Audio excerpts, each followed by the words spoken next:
Danny here, and the manual in question we're looking for is the CRV Workshop Manual.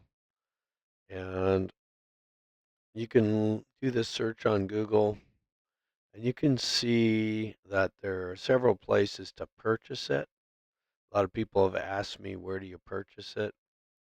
And this will generally give you a thorough idea where to purchase it. However, you might want to look at this site right here.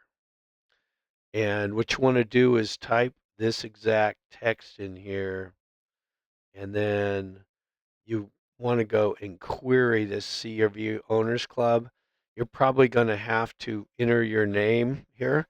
I logged in with my Google account, and then you are going to be able to get access possibly to the manual uh, with this query and use some of these links to you can grab the manual from this site. I don't encourage that you do it necessarily, but if you wanted to try to look it up, it's up to you.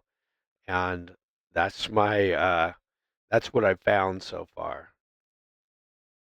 Please like this video if you found this useful. Thank you.